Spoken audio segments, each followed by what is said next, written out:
ആകാശവാണി.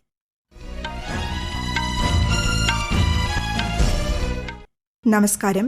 വാർത്തകൾ വായിക്കുന്നത് Christy Abraham.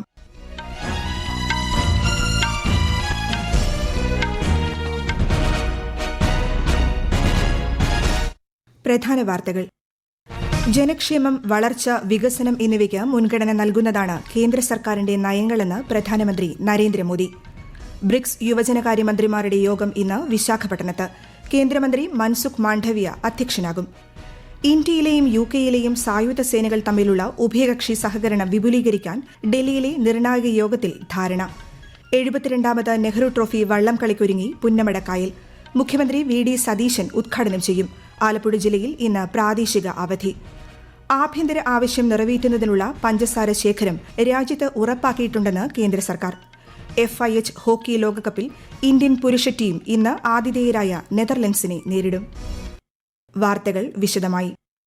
രാഷ്ട്രപതി ദ്രൌപദി മുർമു രാജ്യത്തെ 48 അധ്യാപകർക്ക് അധ്യാപക ദിനമായ സെപ്റ്റംബർ 5-ന് ദേശീയ അധ്യാപക പുരസ്കാരങ്ങൾ സമ്മാനിക്കും. സ്കൂൾ വിദ്യാഭ്യാസ സാക്ഷരതാ വകുപ്പ് ജില്ലാ, സംസ്ഥാന, ദേശീയ തലങ്ങളിലായി നടത്തിയ 3 ഘട്ടങ്ങളുള്ള തെരഞ്ഞെടുപ്പ് പ്രക്രിയയിലൂടെയാണ് അധ്യാപകരെ തെരഞ്ഞെടുത്തതെന്ന് വിദ്യാഭ്യാസ മന്ത്രാലയം അറിയിച്ചു.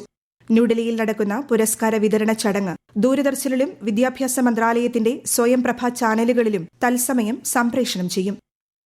സാംസ്കാരിക പാരമ്പര്യം രാജ്യത്തെ ഒന്നിപ്പിക്കുന്ന ശക്തമായ കണ്ണിയാണെന്നും ഇന്ത്യയുടെ സാംസ്കാരിക വേരുകൾ സംരക്ഷിക്കപ്പെടണമെന്നും ഉപരാഷ്ട്രപതി CP രാധാകൃഷ്ണൻ. ന്യൂഡൽഹിയിൽ അന്തർഹൃദയ കണക്ട് മൽഹാർ പരിപാടിയെ അഭിസംബോധന ചെയ്യുകയായിരുന്നു അദ്ദേഹം. വ്യവസ്ഥിതിയെ പരിഷ്കരിക്കുന്നതിന് ഉത്തരവാദിത്തത്തോടെ സംഭാവന ചെയ്യാൻ ഉപരാഷ്ട്രപതി യുവജനങ്ങളോട് ആഹ്വാനം ചെയ്തു. ജനക്ഷേമം, വളർച്ച, വികസനം എന്നിവയ്ക്ക് മുൻഗണന നൽകുന്നതാണ് കേന്ദ്ര സർക്കാരിന്റെ നയങ്ങളെന്ന് പ്രധാനമന്ത്രി നരേന്ദ്രമോദി. ന്യൂഡൽഹിയിൽ ഇന്നലെ ഇക്കണോമിക് ടൈംസ് വേൾഡ് ലീഡേഴ്സ് ഫോറത്തിൽ സംസാരിക്കുകയായിരുന്നു അദ്ദേഹം. ഭരണതലത്തിലുള്ള പരിഷ്കാരങ്ങൾക്ക് മുൻഗണന നൽകുന്ന വ്യക്തമായ കർമ്മ പദ്ധതി സർക്കാർ തയ്യാറാക്കിയതായി പ്രധാനമന്ത്രി പറഞ്ഞു.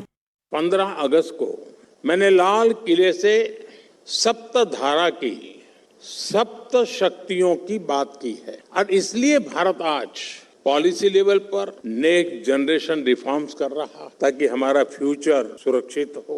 गवर्नेंस पर रिफॉर्म्स कर रहा है, ईज ऑफ लिविंग के लिए रिफॉर्म्स कर रहा है. വിഭവങ്ങളെ ആയുധങ്ങളാക്കി പ്രവർത്തിക്കുന്നത് ലോകത്ത് പുതിയ വെല്ലുവിളികൾ സൃഷ്ടിക്കുന്നതായി പ്രധാനമന്ത്രി അഭിപ്രായപ്പെട്ടു. ഇത്തരം സാഹചര്യങ്ങളിലും പ്രതീക്ഷയുടെയും വളർച്ചയുടെയും കേന്ദ്രമായാണ് ലോകം ഇന്ത്യയെ കാണുന്നതെന്നും അദ്ദേഹം പറഞ്ഞു. അനധികൃത കുടിയേറ്റത്തോട് വിട്ടുവീഴ്ചയില്ലാത്ത നയമാണ് സർക്കാരിനുള്ളതെന്ന് കേന്ദ്ര ആഭ്യന്തരമന്ത്രി അമിത്ഷാ. അനധികൃത കുടിയേറ്റക്കാരെ തിരിച്ചറിയുന്നതിനും നാടുകടത്തുന്നതിനുമുള്ള നടപടികൾ കർശനമായി പാലിക്കുമെന്നും അദ്ദേഹം പറഞ്ഞു. പശ്ചിമബംഗാളിലെ സിലിഗുരിയിൽ സശസ്ത്ര സീമാബൽ ആസ്ഥാനത്ത് 189 കോടി രൂപയുടെ വിവിധ വികസന പദ്ധതികളുടെ ഉദ്ഘാടനവും തറക്കല്ലിടലും നിർവഹിക്കുകയായിരുന്നു അദ്ദേഹം. ആന്ധ്രാപ്രദേശിലെ വിശാഖപട്ടണത്ത് ബ്രിക്സ് യുവജനകാര്യ മന്ത്രിമാരുടെയും കായിക മന്ത്രിമാരുടെയും യോഗങ്ങൾക്ക് ഇന്ത്യ ആതിഥേയത്വം വഹിക്കും. ബ്രിക്സ് യുവജനകാര്യ മന്ത്രിമാരുടെ യോഗം ഇന്നും കായിക മന്ത്രിമാരുടെ യോഗം നാളെയുമാണ് നടക്കുക. കേന്ദ്രമന്ത്രി മൻസുഖ് മാണ്ഡവ്യ യോഗങ്ങളിൽ അധ്യക്ഷത വഹിക്കും. യുവജനക്ഷേമ, കായിക മേഖലകളിലെ സഹകരണം ശക്തമാക്കുന്നതിനായി ബ്രിക്സ് അംഗരാജ്യങ്ങളിൽ നിന്നുമുള്ള മന്ത്രിമാരും പ്രതിനിധി സംഘ തലവന്മാരും യോഗങ്ങളിൽ പങ്കെടുക്കും. ഇന്ത്യയിലെയും യുകെയിലെയും സായുധ സേനകൾ തമ്മിലുള്ള ഉഭയകക്ഷി സഹകരണം വിപുലീകരിക്കാൻ ഡൽഹിയിൽ നടന്ന നിർണായക യോഗത്തിൽ ധാരണ. 25ാമത് India UK defence consultative group യോഗത്തിൽ പ്രതിരോധ സെക്രട്ടറി രാജേഷ് കുമാർ സിംഗും UK പ്രതിരോധ വിഭാഗം ഉദ്യോഗസ്ഥൻ ജെറമി പോക്ലിംഗ്ടണും സംയുക്ത അധ്യക്ഷത വഹിച്ചു. ഇരു രാജ്യങ്ങളും തമ്മിലുള്ള പ്രതിരോധ വ്യവസായ സഹകരണം അവലോകനം ചെയ്ത യോഗം ഇൻഡോ പസഫിക് മേഖലയിലെ സമുദ്ര സുരക്ഷാ സഹകരണം ശക്തിപ്പെടുത്തേണ്ടതിന്റെ ആവശ്യകതയും എടുത്തു പറഞ്ഞു. തിരുവോണത്തിന് ഇനി 4 നാളുകൾ മാത്രം. നാടെങ്ങും ആവേശകരമായ ഓണാഘോഷ പരിപാടികൾ പുരോഗമിക്കുകയാണ്. ഗവർണർ രാജേന്ദ്ര വിശ്വനാഥ് ആർലേക്കർ എല്ലാ മലയാളികൾക്കും ഓണാശംസകൾ നേർന്നു. വിദ്യാഭ്യാസ സ്ഥാപനങ്ങൾക്ക് ഓണാവധി ആരംഭിച്ചു. ഭക്ഷ്യസുരക്ഷ ഉറപ്പാക്കാനും വ്യാജമദ്യം, ലഹരിക്കടത്ത് എന്നിവ തടയുന്നതിനായും ചെക്ക് പോസ്റ്റുകളിലും റോഡുകളിലും വാഹന പരിശോധനയും ബോർഡർ പട്രോളിംഗും ശക്തമാക്കി. 72ാമത് നെഹ്റു ട്രോഫി വള്ളംകളിക്കുള്ള ഒരുക്കങ്ങൾ പൂർണ്ണം. മുഖ്യമന്ത്രി വി.ഡി. സതീശൻ ഇന്ന് ഉച്ചയ്ക്ക് 2 മണിക്ക് ഉദ്ഘാടനം നിർവഹിക്കും. കർണാടക മുഖ്യമന്ത്രി DK ശിവകുമാർ മുഖ്യാതിഥിയാകും. പുന്നമടക്കായലിൽ നടക്കുന്ന ജലോത്സവത്തിൽ 71 ജലരാജാക്കന്മാരാണ് മത്സരിക്കുന്നത്. നെഹ്റു ട്രോഫിയോടനുബന്ധിച്ച് ആലപ്പുഴ ജില്ലയിലെ എല്ലാ സർക്കാർ ഓഫീസുകൾക്കും വിദ്യാഭ്യാസ സ്ഥാപനങ്ങൾക്കും ഇന്ന് പ്രാദേശിക അവധി പ്രഖ്യാപിച്ചിട്ടുണ്ട്. ആഭ്യന്തര ആവശ്യം നിറവേറ്റുന്നതിനായി രാജ്യത്ത് പഞ്ചസാരയുടെ ലഭ്യത ഉറപ്പാക്കുമെന്ന് കേന്ദ്ര സർക്കാർ. പഞ്ചസാര വിലയിലെ സമീപകാല വർധനവ് സൂക്ഷ്മമായി നിരീക്ഷിക്കുന്നുണ്ടെന്നും മതിയായ ലഭ്യതയും സ്ഥിരതയുള്ള വിലയും ഉറപ്പാക്കാൻ നടപടികൾ സ്വീകരിച്ചിട്ടുണ്ടെന്നും ഉപഭോക്തൃകാര്യ ഭക്ഷ്യ പൊതുവിതരണ മന്ത്രാലയം അറിയിച്ചു. എഥനോൾ ഉൽപാദനത്തിനായി പഞ്ചസാര വക മാറ്റിയതാണ് വില വർധനവിന് കാരണമെന്ന വാദം തെറ്റാണെന്നും മന്ത്രാലയം വ്യക്തമാക്കി. ഈ വാർത്തകൾ ആകാശവാണിയിൽ നിന്ന്.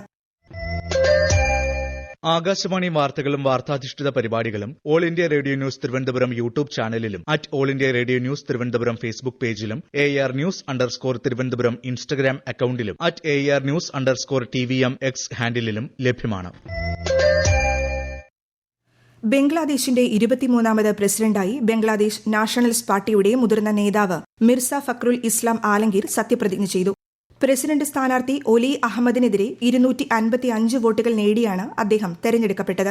കഴിഞ്ഞ 35 വർഷത്തിനിടെ ആദ്യമായാണ് ബംഗ്ലാദേശ് പ്രസിഡന്റ് തെരഞ്ഞെടുപ്പിൽ ഒന്നിലധികം സ്ഥാനാർത്ഥികൾ മത്സരിക്കുന്നത്. അമേരിക്കയുടെ ഏതു ഭീഷണിക്കും ശക്തമായ മറുപടി നൽകുമെന്ന് ഇറാൻ. ഇറാനിയൻ നേതൃത്വത്തിനുമേൽ സമ്മർദ്ദം ചെലുത്തുക എന്ന ലക്ഷ്യത്തോടെ കഠിനമായ സാമ്പത്തിക ഉപരോധങ്ങൾ ഏർപ്പെടുത്തുമെന്ന് US പ്രഖ്യാപിച്ചതിന് പിന്നാലെയാണ് ഇറാന്റെ പ്രതികരണം.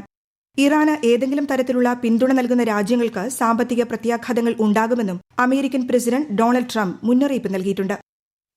യുക്രൈനിലെ ക്രിവിറിഹിൽ ഷോപ്പിംഗ് സെന്ററിന് നേരെ നടന്ന റഷ്യൻ ഡ്രോൺ ആക്രമണത്തിൽ 16 പേർ കൊല്ലപ്പെട്ടു. 22 കുട്ടികൾ ഉൾപ്പെടെ 130-ലധികം പേർക്ക് പരിക്കേറ്റു. റഷ്യൻ നഗരമായ പെർമിലെ എണ്ണ ശുദ്ധീകരണശാലയിലും വോൾഗോഗ്രാഡ് മേഖലയിലെ സൈനിക വിമാനത്താവളത്തിലും യുക്രൈനും ആക്രമണം നടത്തി. കേരളത്തിൽ നാളെ മുതൽ ഒറ്റപ്പെട്ട ശക്തമായ മഴയ്ക്ക് സാധ്യതയെന്ന് കേന്ദ്ര കാലാവസ്ഥാ വകുപ്പ്.